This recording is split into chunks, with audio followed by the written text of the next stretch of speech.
Hello, everyone. So we're back today. Last episode of Bad Batch, 50-minute episode. So it's like 2 episodes. We were speculating a little bit before about how long it was going to be, and then it turned out to be 50 minutes. I think it was still too short. Um, Overall, I'm mixed. I'm joined by Shayla Brown as I am every week. How are you? I'm good. I'm feeling alive today, which was not the case yesterday, so that's why we didn't record Wednesday. Yeah, which is why we're here now. And we're going to talk about this episode. We're talking about the show. Give our thoughts on both things. I don't know. Can you hear me properly? Is everything Yep, good? yep, you're Yeah. good. Okay. And we're going to. Yeah, that's pretty much it. So, what are your initial thoughts on this? I mean, I kind of know them, but I'll let you tell the audience. This was what I wanted. And I was really happy with it because I wasn't anticipating what I wanted to happen because um with the history of Star Wars animated shows and endings, you know, I was preparing myself for the worst, but hoping for the best, as Hera Syndulla said in Ahsoka, and I was pleasantly surprised and overjoyed and happy and just filled with gratitude and very fulfilled. So, unlike you, I think that although I do think that they did do some things decently well, and I think it gave us an opportunity to theorize a little bit. Um, I the more I think about the series finale, the more disappointed I am in it. I was less disappointed in it when I initially watched it than I am now. Like, I'm more disappointed now than I was when I watched it. I I feel like there were so many missed opportunities, and I think they closed a few holes kind of on purpose and not in a good way. Yeah, I don't know. I was I'm still very mixed on this, and you're going to be able to tell as we kind of go through this. But I mean, there were some really, really good moments in it, and then there were just some that just fell flat or just didn't work with the show and the way they've done things. And I think it's gonna. I feel like this will hurt the show overall more than it'll help it the way it ended. But like I think of if we look at the ending of Clone Wars, we look at the ending of Rebels, and we look at the Bad Batch ending. I think this is the weakest ending. I don't I think it's even. disagree. I disagree, but Oh, you just what do you disagree with? Like which um, why? I guess. I think because this allows a bridge for people who casually watch, and for people who like are wholly devoted to the fandom, to like they are allowed to see a story from start to finish without having to really have seen anything else, and like without having, like, with the ending kind of being left closed. There's potential for new things, obviously, but like they get a definitive, satisfying conclusion to a story that we follow, and we don't have to wait for new things to come and bridge gaps. This is just a story about this family from start to finish. So yeah, that's why I like it, actually. So I think maybe to clarify a little bit with what I said was I think there were things that they could have left open, like they could have left a little bit more open than they did because it felt like, and what actually we can talk about the specifics, but the thing I think they made the biggest mistake with how they handled it was Project Necromancer. I think that was the biggest mistake they had made because what they did, at least, and I'm interested actually if you had the same read on this that I did, but what I felt like they did with this was they basically, so at the end when Tarkin comes in, he's like, move all funding to Project Stardust, which is obviously the Death Star, right? Yeah. And so what I felt like they did with that, and again, maybe you read something else with this, but basically they kind of just said, yeah, you're never going to know what this was. We're never really going to have to talk about this again because all the funding was moved to the Death Star, which is the big project of the Empire, right? Instead of saying, let's leave this a little bit open or at least give the audience some insight into what it was, right? They kind of just say, yeah, we're going to just have this secret thing, which we're going to use a name for and then not tell you anything about, and then basically close any realistic possibility of us returning to it. I'm going off of context clues that we get from the Mandalorian and the Rise of Skywalker. I assume that Yeah. Project Necromancer is the ability to clone Force sensitive people. Right. Um, so I assume that like we do kind of get closure on it because we see in the Mandalorian that they have figured out how to do that with Moff Gideon, though we don't get to see like the finished product because Mando destroys them. He does say that my clones had been successfully cloned with the potential to have the Force, but he blows them up or not blows them up. He like drains them before they're born. So So, but then if that's true, then I think the biggest thing is I feel like then like if that's like this is how what I'll say. If it turns out, and maybe the way they come back to this, maybe you're right. Maybe the way they come back to this is in the Grogu Mandalorian movie.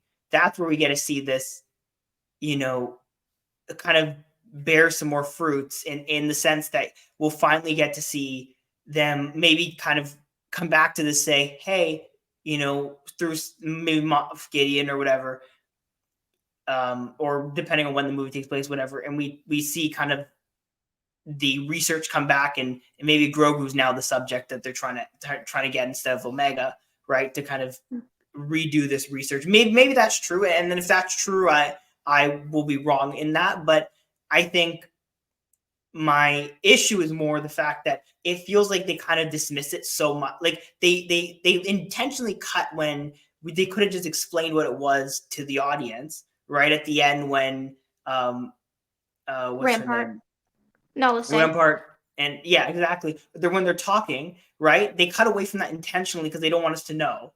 And so I think the problem I have is, well, what is that? Like, why would you do that if you're going to just say at the end, well, we're not even going to talk about like this is gone now, right? Essentially.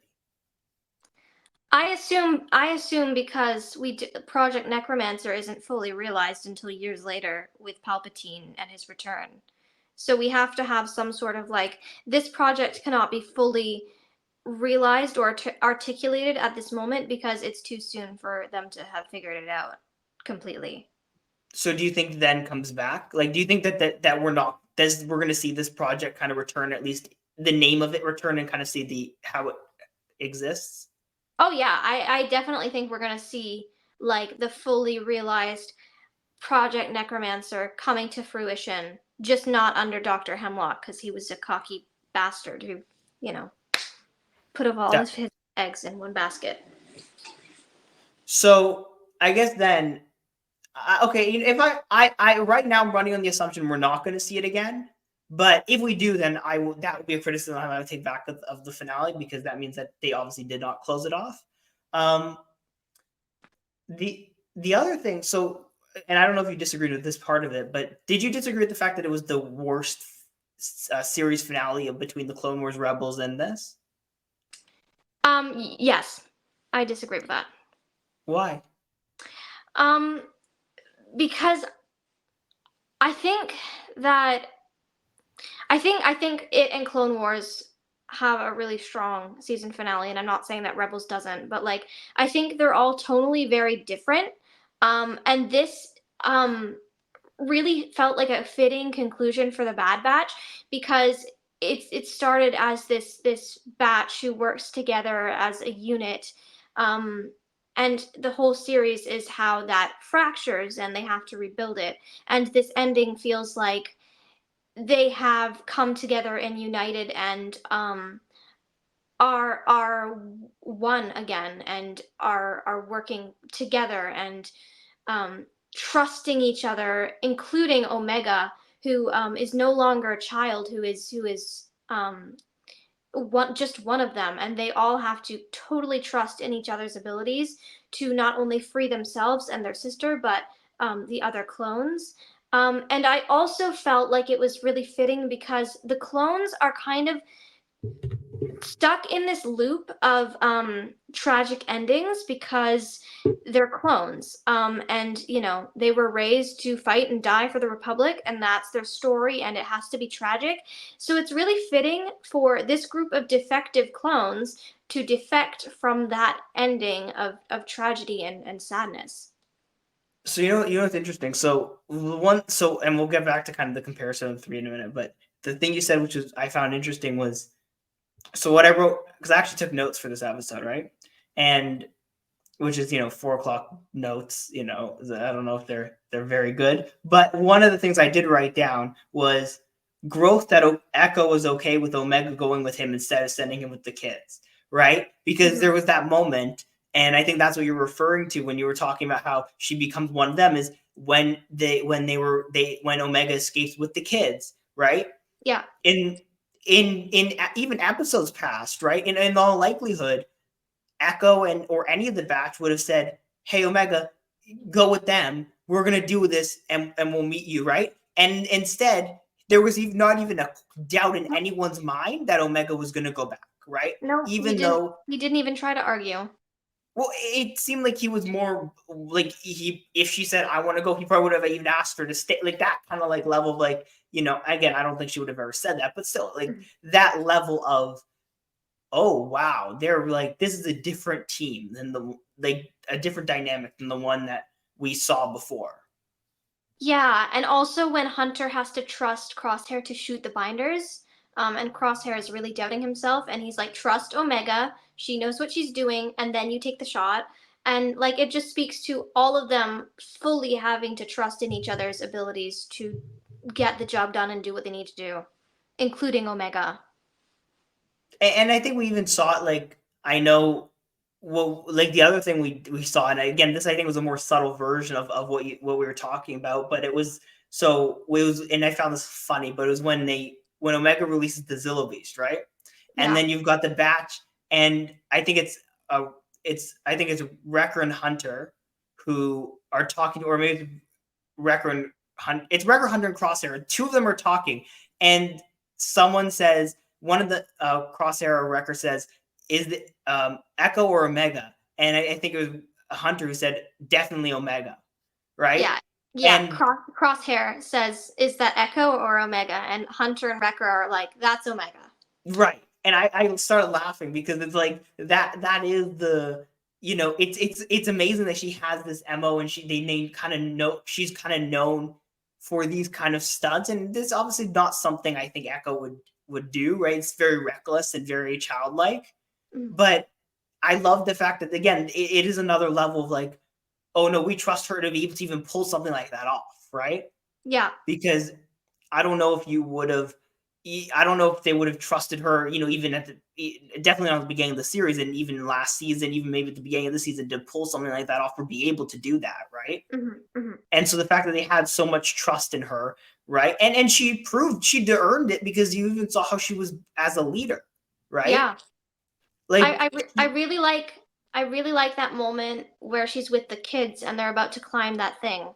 And one of mm-hmm, the kids is like, "I'm afraid of heights." And she like motivates the child not to be scared by telling them about Wrecker. And it's like yeah. you really know how to get on their level and to speak to them and encourage them to keep going. Even in a scary situation where it would be so easy to just be like, "Oh, just keep going, just get up there." No, she's a really good and natural leader, especially to those who are younger than her.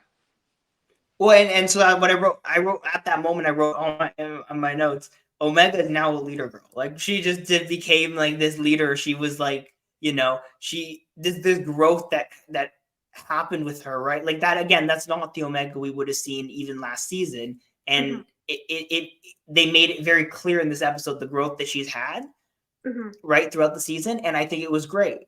It showed the maturity. Hmm. Um. Oh, so this is the first note I have, and I don't know if you agree with me on this one. Man, those kids are completely useless still. They somehow managed to make characters with the Force completely useless for the entire thing. Like they did absolutely nothing of value. If it felt like in that entire episode. Yeah, I mean, I didn't really have any expectation for them to do anything. Um, because just because they have the force doesn't mean that they know how to use it. Or even like I don't even know if these kids know that they have the force. I don't even know if anyone's told them that.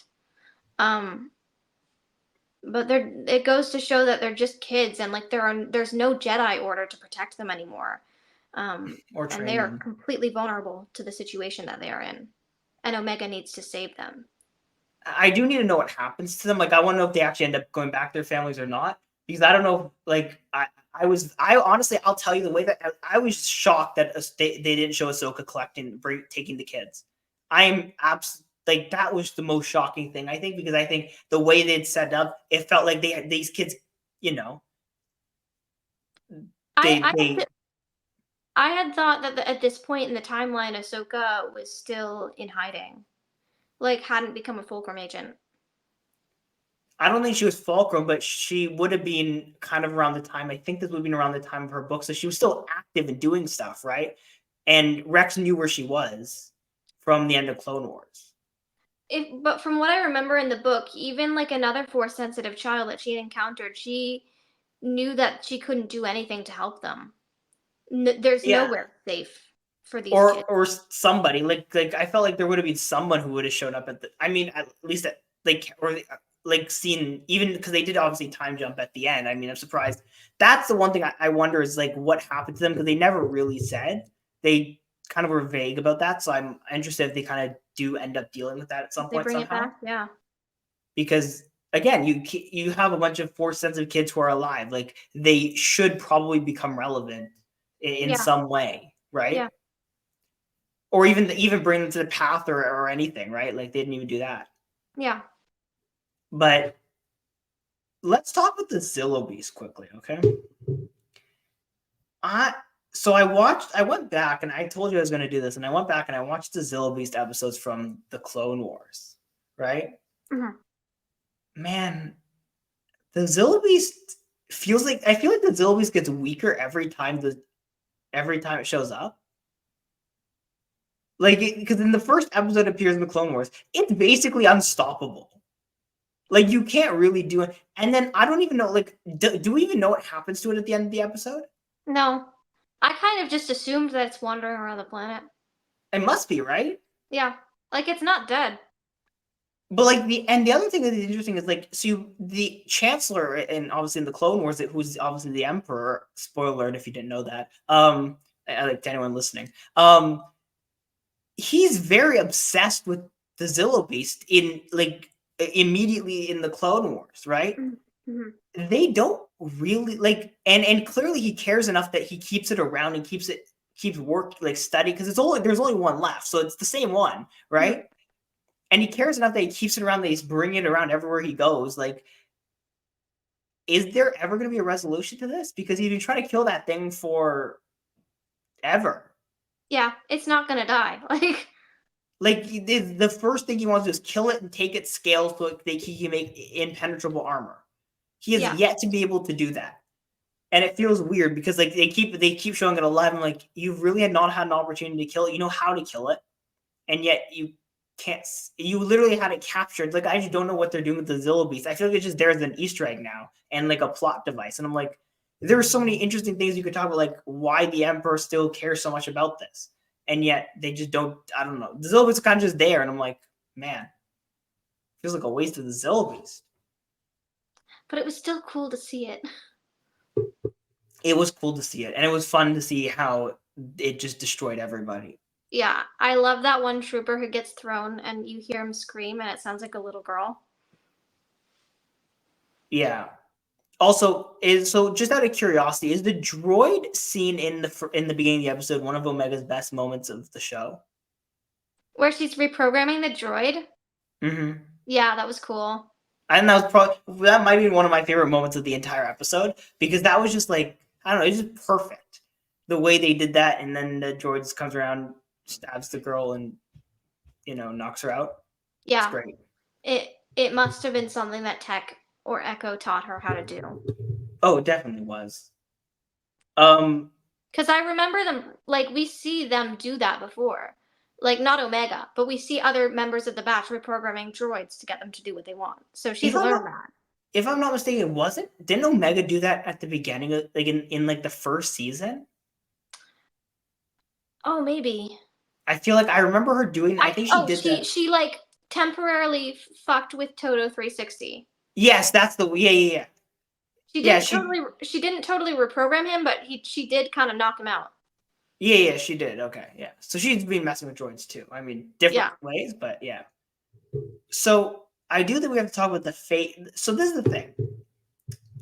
If you don't want to kill people, that's fine. I understand that. Okay. The amount of like fake outs in this episode were crazy. Like they did everything in their power to like make it feel like someone would die without killing anyone. And I don't know if I should be happy, like proud of them for doing that, or like really annoyed. I mean, as a first time watcher, I was scared shitless. So, like, I think they did their job. Like it's just like I don't like that's the problem. Like because like the third thing I wrote down was Crosshair sacrifice moment ruined by Wrecker and Hunter because they want to be nice. And because that was like when Crosshair was like, I'll do this. You guys go call in Rex. I'm like, oh, this is gonna be an amazing. Like I was really hyped up. I was like, Crosshair's gonna go out fighting, and they're gonna bring in Rex and the whole team, and everyone's gonna come in. It's gonna be an awesome. They're gonna storm the base and free Omega, and then it was like, nope, nope, nope. I'm like, oh, okay. I guess we're not doing that. And it's like, I don't know. Maybe I'm just like I was excited for that kind of outcome, and it just didn't happen.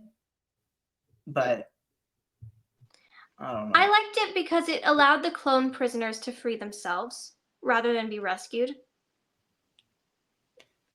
I mean, it was that was cool, and then they just kill all the clones too. Well, not all of them. Most of them. They still bring a lot of them back to Pabu. Did the gas? I thought the gas killed a bunch of them. They gassed them and that choked them, but it didn't kill them. Because when the gas was shut off, they were able to. Like, it was more to incapacitate them. Because, like, those are still their experiments. They can't kill them. Like, they're hoping to still get this experiment under control, like, this prison break under control so that they can keep using them as test subjects. So they That can't makes kill them, sense. but they can incapacitate them. Yeah, I like, and the other thing was like the record thing, which you pointed out, right, at how he was injured, and I'm like, well, like they're gonna do something with this, right? Like he can't just continue. Nope, record just continue. They even have like record go the whole like Hulk moment, right, when he like destroys the other arm restraint and like starts attacking people, and I'm like, okay, I thought he was injured and needed help badly. I assume that because they wanted to recondition them into CX troopers, that they kind of did some medical job to like, not totally heal them, but keep them alive, because the goal was to recondition them. So like you can't recondition someone if they're actively dying. Maybe I should. Maybe I'm expecting them to show this stuff instead of just like letting me assume this. Like I'm not. But like I feel like again, these are things they should have made it longer to show. Right? Was like them doing these things instead of just magically making like because that felt like it was supposed to be a bigger plot point than it was. Right? Yeah. But okay, well, let's talk about the ninjas too. Should we talk about the ninjas? The shadows? Yeah, the spies were bad at their job. They What had do we cool think? swords. They had cool swords though. Or were they spears? I don't know. They had well, one had like the electro spear, one had a sword, and then one had a gun. I think that's what it was. But like, it just it just felt like what was the point of having them? They weren't. They didn't like. I know they made them seem like they were stronger, but they didn't even seem like they were that much stronger than like the average trooper.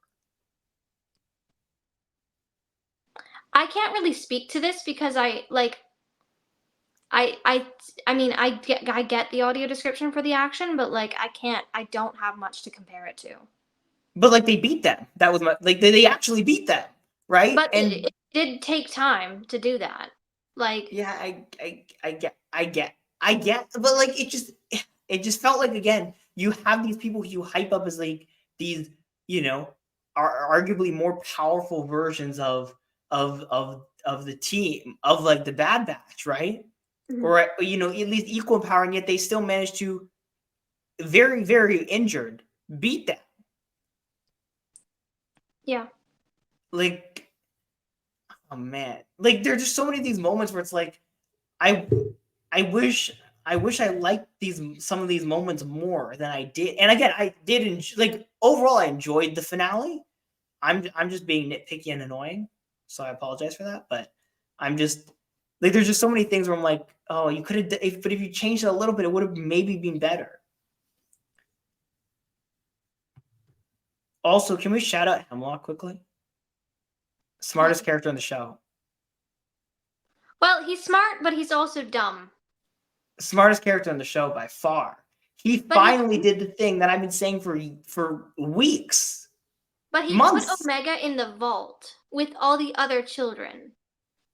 Okay, that was dumb. But what he also did is he did the bluff. It didn't work, but he did it. Yeah. He did the I'm gonna kill her if you try to hurt me. It didn't work. But he did it. And I've been saying someone's gotta threaten Omega's life here because that is a good way to I mean, I thought the Bad Batch should have done that, but still, someone did it and he thought of it, so that was good. And then Omega points out you can't actually kill me, and he's like, "Oh wow, you're right. I can't kill you because I need you alive." And I'm like, "Thank you. Finally, someone did it." Like, I don't know. It took till Hemlock to do that, but okay. Yeah, I don't know what I would have done because, like, you can't kill her. I guess I'd, like, hold up one of her wrists and be like, I'm gonna cut off her hand or something. I don't know. Like, that's why I'm being saying like the best strategy anytime they were confronted by Hemlock's people just threatened to kill Omega. Like it's the best way to keep her alive because they can't kill her. Yeah. Also, and I know we kind of talked about this, but like, is was that moment between Crosshair and Omega at the end the look the best moment of the show this series? Oh, it was so One good. one of the best moments in Star Wars. It was so good. That was one of the best moments, right? Yeah. Really full Because circle. Beautiful it was moment. so perfect. And then Omega walking with her two parents. And I appreciate how Crosshair doesn't have to die for his redemption arc to be I did complete. not appreciate that.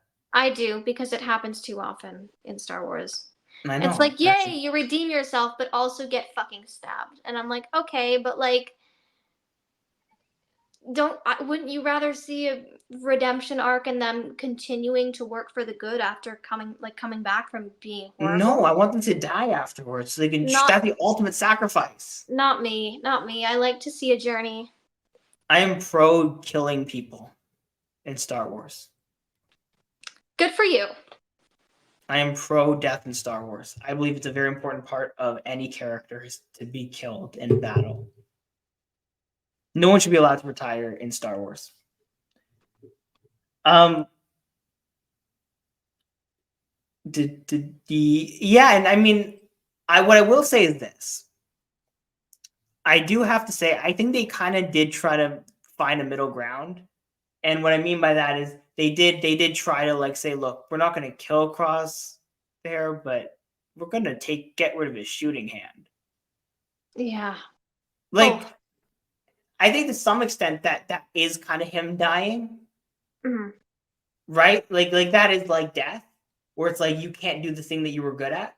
Mhm. So I do give them credit for doing that, but I am I didn't even disappointed. process that he had lost his hand until we saw it.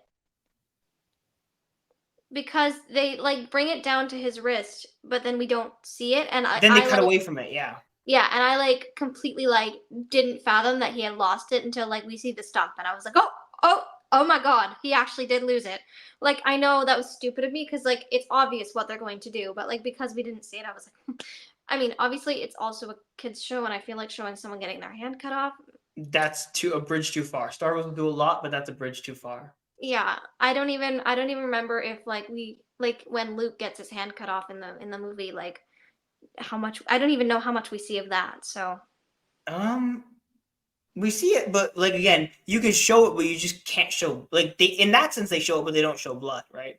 yeah, And in the show, I mean, that's a bridge too far. Like they're yeah, not going to do that. yeah. I mean, maybe, but it's unlikely. But They'd yeah, I they'd mean, have they'd have to make an animated show geared towards like adults because this at the end of the day, this show is still geared towards children. I know stupid children. And I think get seeing someone get their hand cut off would traumatize them.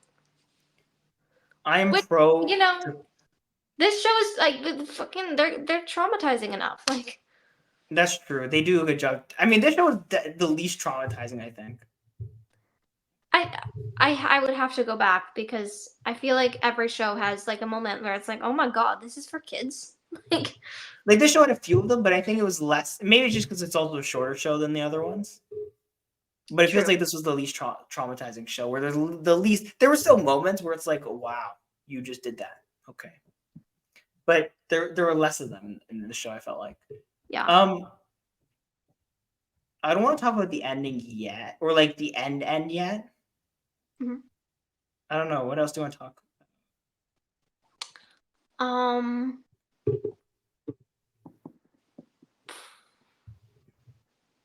I don't like. There were a lot of moments in this show. Like this. Yeah. I should have written notes, but I was not awake. No, it's okay. I don't know. Were there any other character moments that stood out that you wanted to talk about? I feel like we covered all the big stuff. Um. I really enjoy, and I hope we get to see more of the dynamic between Echo and Emery. Um, Yeah, because that was interesting. that was really interesting.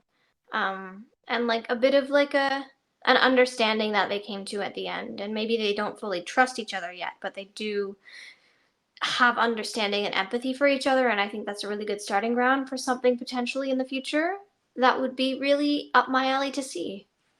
Well, and that's another example of when you Echo's trust in Omega kind of continues to pay off, right? Where it's Mhm. the reason he's willing to trust Emery is because of Omega, right?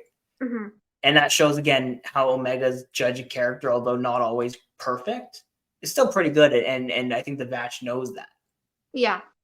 Now, is that the Force? Is that just her? Who knows? Maybe it's a combination of both, but that is definitely interesting. Yeah. Um, so with that being said, let's talk about the end of the show. So the show ends, fades to black. Then I look at the time. It's like, oh, it's not over yet. Okay, cool.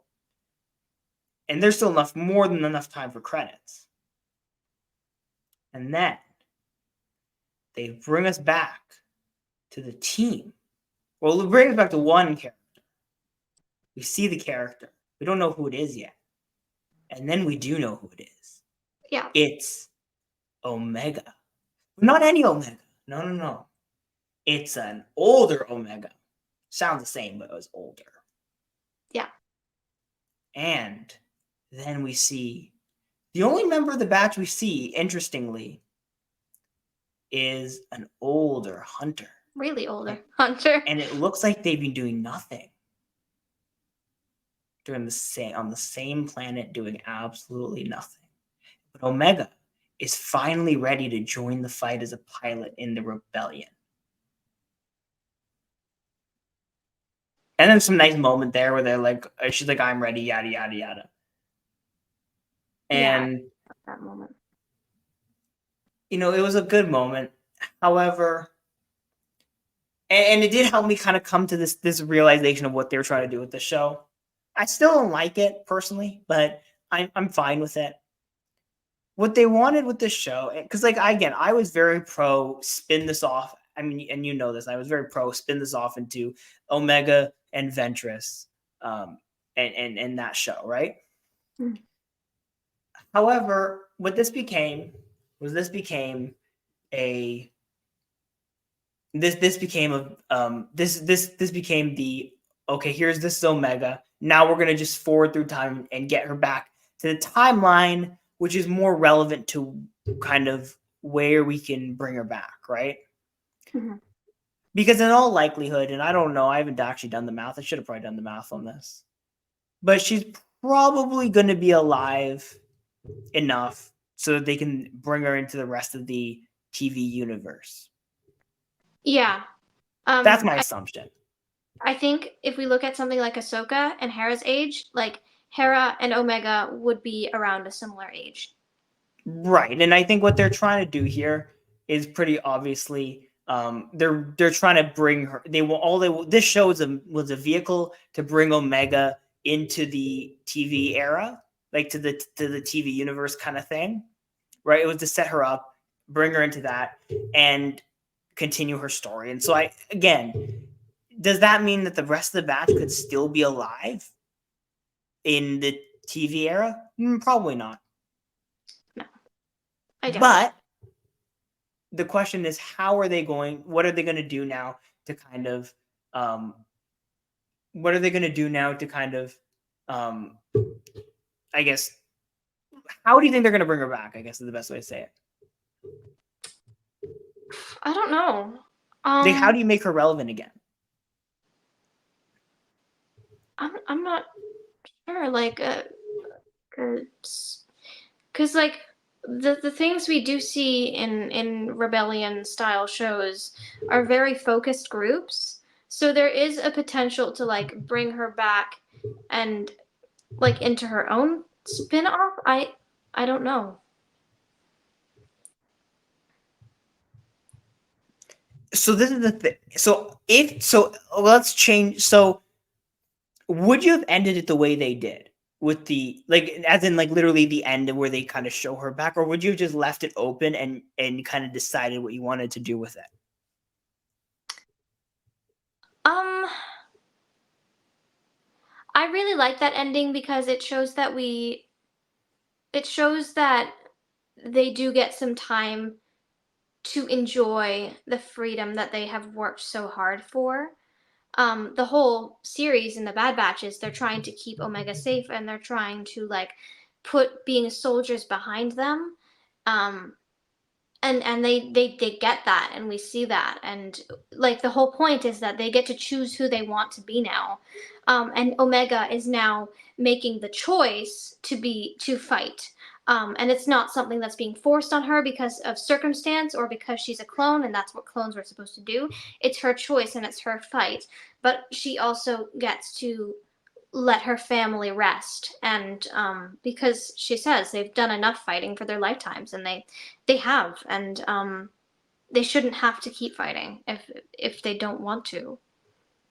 So I'm gonna make a case for why I think they made a mistake with this, and then I think I can convince you that they didn't do the right thing here. And it's not because I think that what you're I think everything you're saying is absolutely 100% true, and I think it's good. I think this ending is a good thing to have at some point. However, the one issue is you are very limited now by what you can do. And what I mean by that is this. Because you know, obviously at some point you're going to fill in some of these gaps, right? Hmm. You have an Omega who's going to go be a pilot in the rebellion. Like, cuz I do still believe they're going to do something pre the actual ending of the show, between the fake ending and the real ending, right? Mhm. They're going to do something there. Now, what the problem is, what you have this barrier, which is you the best moment, like you everything you're doing is guaranteeing two things: guaranteeing Hunter and guaranteeing Omega being alive. So Hmm. no matter how you bring the show back now, and I think that's, by the way, the reason they didn't show any of the other members, is because they wanted they imply there's other members alive. They don't say who at all. I don't think they mention They anybody do. else. Do They they? do. Because she says, "Take care or keep an eye on Wrecker and Crosshair for me while I'm gone." There's still ways you can play with that. I you can still play with that. I think, and I like you can they're like it could be the graves of Wrecker and Crosshair. Take care of them, like their graves. You can play with that one. I'm less kind of Star Wars has done funnier things with wording and you know playing it out. But the only one they showed alive was um was Hunter. Now the only thing is because again, if you do something else, you are still again you're limited a little bit, but by what you can do, and that's what I think is disappointing. And I think if they weren't limited, then we might have gotten something like we might have be they might have had more flexibility as how they want to go about Omega's character development, right? Like if they wanted her maybe again, not that this is necessarily going to happen, but like if they wanted her to do something with Ventress or train a little bit more in the ways of the Force, right? Maybe then you could have the same scene, but her doing something else, right?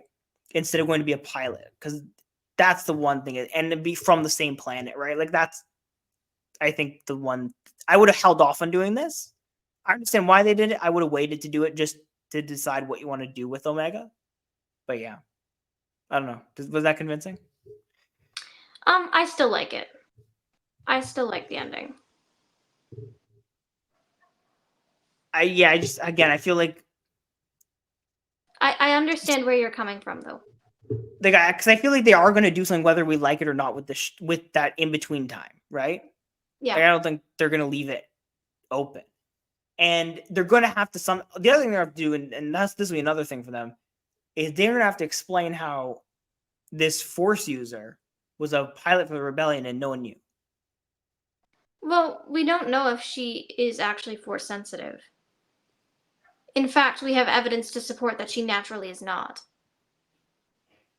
Well, I mean, I feel like the barrier to entry to being able to use the Force is a little bit lower, like to some extent a little bit lower because we saw it with Sabine, With right? Sabine, but Sabine is training, and Omega isn't. But I'm saying my thing the what so what that's my point though is like if you decide like if you do decide to do something with like Omega seeking out Ventress at some point over those years before the what the show showed us, right? Then we don't know if she has more of an ability in the Force now than she did when the show ended. That's true. So I'm saying like if they go back and they decide, hey, let's do even if it's like let's do a novel, Ventress and Omega, right? And Omega Mm. goes to seek because she wants to understand more about who she is. And obviously the Bachelor just chilling, there's no danger to her, right? And she decides, I want to go seek out Ventress, right? And they do something like that. Well, then if she learns any more of the ability to use the Force, then is that like does that automatically make it a little bit weirder that she was just some pilot for the rebellion who was a Force user and nobody knew? I don't know. Like if they did that, would that ending feel different to you? Like where she's like, okay, well she knows how to use the Force, and you're telling me she's just able to be a pilot, and again, you know, I I don't mean, know. I Yeah. mean, Anakin was a great pilot, and he was a Jedi, and like the Force would help him be a better pilot than most. And same with Luke. Well, no, it's not about the fact that she can't be a pilot. I'm saying the fact that like it feels like you would know. It would feel like that would be an important thing, a plot point that would come up at some point in some other show or some other movie or some other like moment if there was this Jedi who was another Jedi or another Force user who was a part of the rebellion, right? I feel like it would be dangerous to advertise that because Jedi were extinct at that point and considered legends. But no Force user can ever hide who they are for like the entire like at some point you're gonna reveal yourself, right? We saw this with Ahsoka where she was trying to hide. We saw this with every Force user who tries to hide, right? In the novels and anytime someone tries to hide, eventually it comes out because they're trying to do something good, right? And so Mhm. it feels like it's something that would have been, again, maybe I have to assume at least at this point that they have a plan, but it just feels a little bit weird that they I mean, chose to do this. And then, to be fair, we don't know when this actually is. Like, is this the first Death Star? Is this the second Death Star? Right? Because then that gives us a little more wiggle room there as well. mhm. But yeah, Well, May the 4th is coming, that so is true. we could get an announcement soon. That is true. And Star Wars Celebration 2025 in Japan ticket I are wish on I could sale. go. I wish I could go. Yeah, that would be fun. I've always wanted to go to Japan, and like finding out that that was in Japan, I was like, man, that'd be so cool. Yeah, I've never been to Star Wars Celebration. I want to go one day. One day, yeah, me too. One But day. like right now, no, not financially stable. Yeah, not right now. Well, when you're in Star Wars, they'll bring you to Star Wars Celebration. Exactly, exactly. That's the plan. So I guess the other thing I wanted to talk about was the kind of show overall, because we just finished. This is the third Star Wars show we finished, Mhm.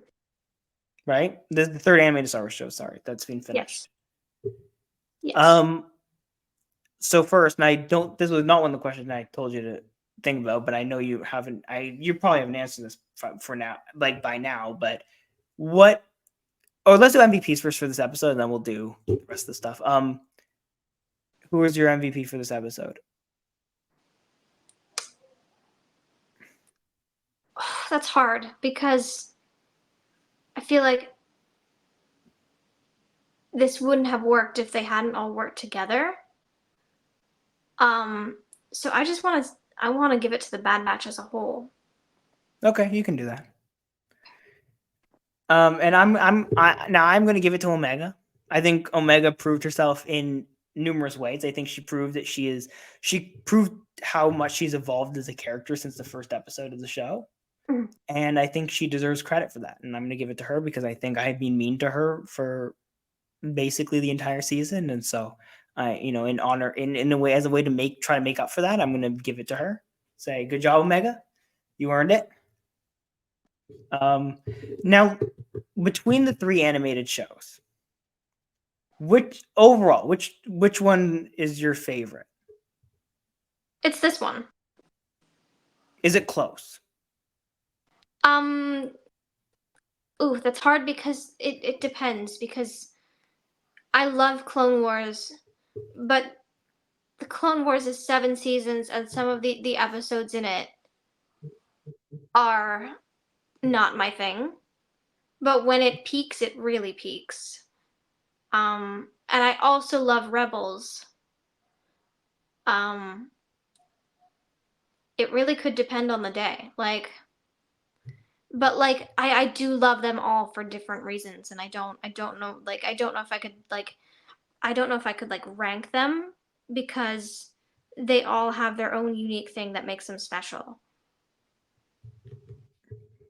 Um, okay, that was a non-answer. That was a non-answery answer, but you still said Bad Batch is the best, so that's good enough. Now, my thing is probably, although very fluidly, Rebels, Clone Wars, Bad Batch. Cool. Um, Clone Wars is weird because I love some of Clone Wars more than I love anything else that's been done. Mhm. But there's some parts of Clone Wars which I just do not love. Also, because it's just a long show, and the problem with long shows um, is that like you have like that's one of the things. Yeah.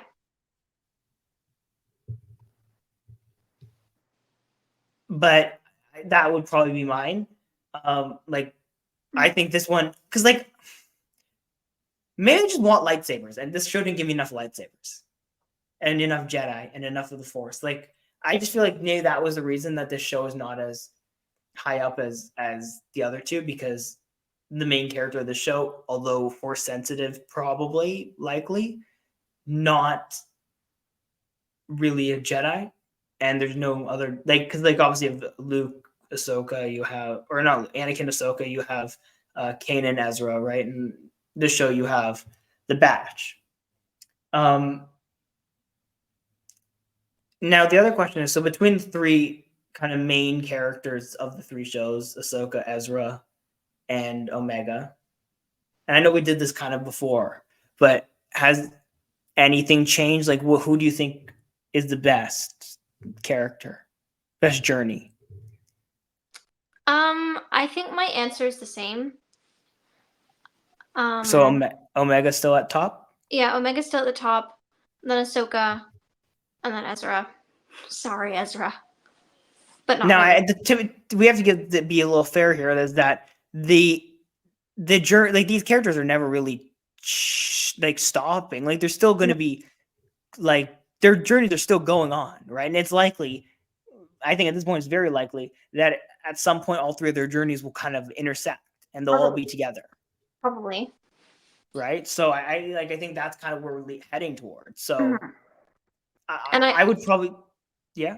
and I also think that like your ranking depends a lot on who you personally see yourself in, and I see a lot of myself in Omega. And someone else will see themselves in Ahsoka, and someone else will see themselves in Ezra, and really connect and understand each character. Um, so yeah. Yeah, and I think it's good. And again, I would say again, Ahsoka, Ezra, Omega, and maybe that's purely because I've seen so much more of Ahsoka than I have any of the other two, right? Like I'm doing it like because my version is kind of from the earliest introduced to the newest, Mhm. right? And so some of that may be biased based on the fact that I've seen so much more of Ahsoka's journey, so I can see it in its a little more in its totality, Mhm. right? I've only seen a fraction of what Omega's journey is, so I Mhm. can't really do that. The same Mhm. for Omega. And so I think that is part of it. Now, the thing I did tell you to like think about at least was so what was the best episode from this season? Hmm. So I really like that finale. But also, I'm gonna say something that maybe people don't agree with on Twitter because they all seem to think that this episode is filler. I don't care. I really enjoyed The Harbinger. Really Yeah, interesting. Which episode is that? My brain's not the functioning. Ventress episode. The Adventure. Yeah. Okay. Yeah. Interesting. See, this was a very tough one for me because there's a few episodes I loved, and then there was a few episodes which, I was like, these are pretty good. And so I was going back and I was looking, I was like, which episode is the one which really was. And I think, and this isn't even like a thing against the show, it's just kind of the way it ended up working. I, I think it's still the third episode. The Yeah, I Charlotte really Santos. like that one. My other answer was episode 4. I really liked 4. Yeah, that one. Those they're kind of together in a sense, like the story at least is Yeah, together, right? So 3 and it 4. and but like I think that was still my favorite part of honestly of the season, maybe of the show, even if I'm being honest.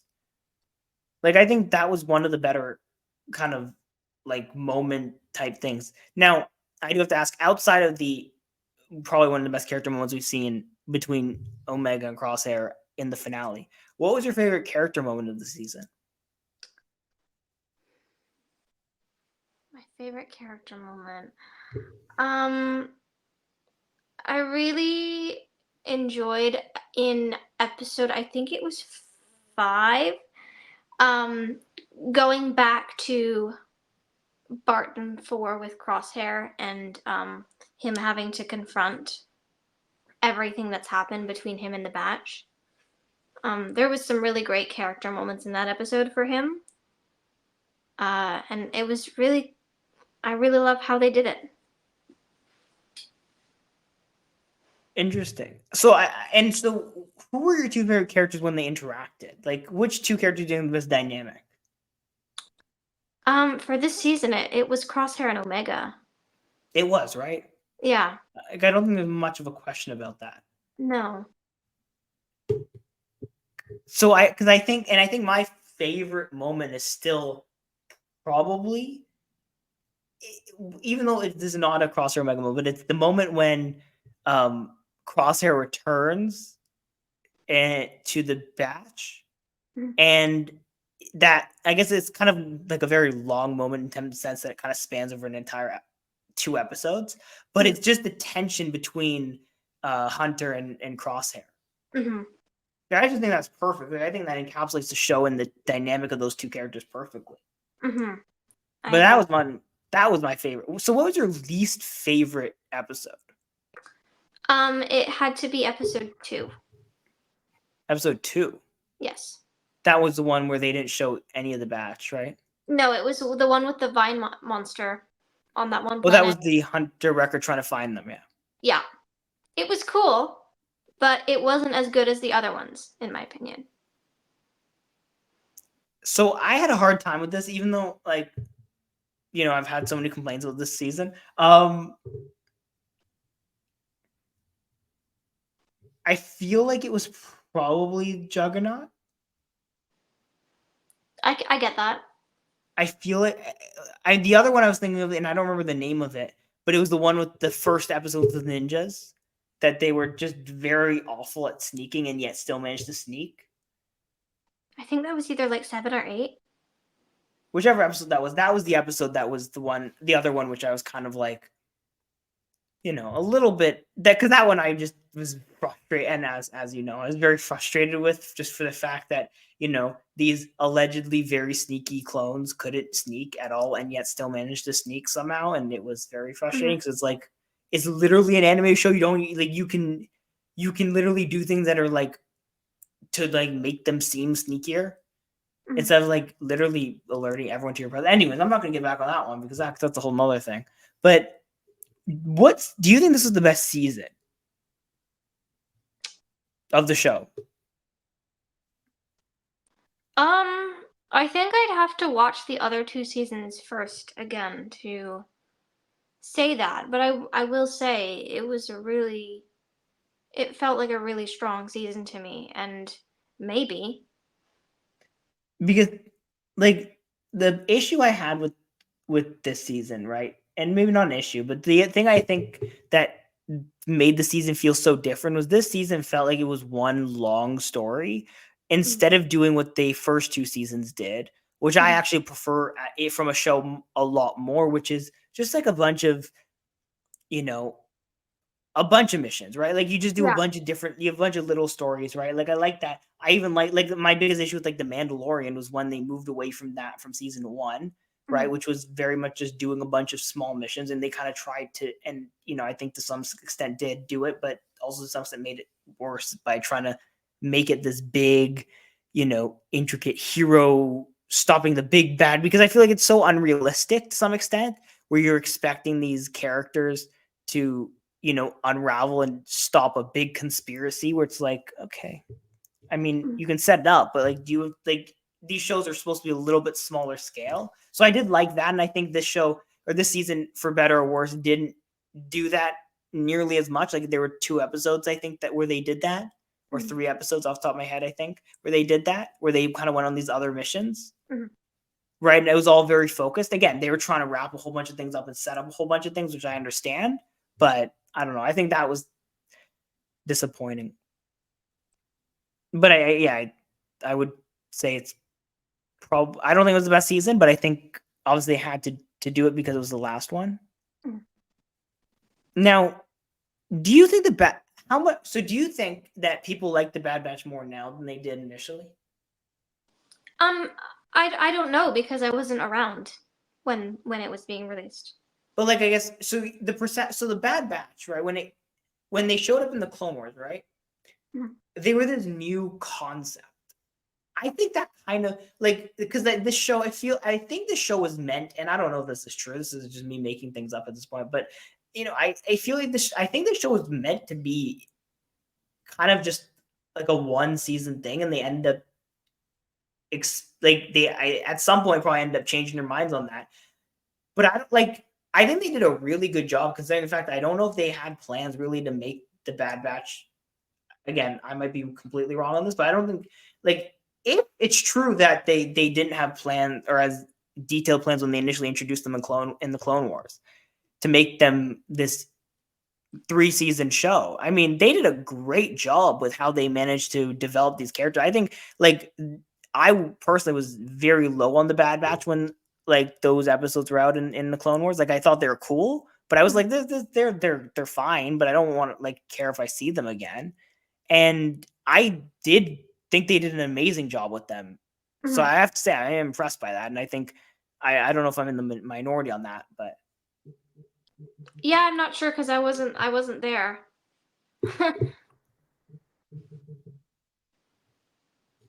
yeah. So I mean, with that being said, I think that's it.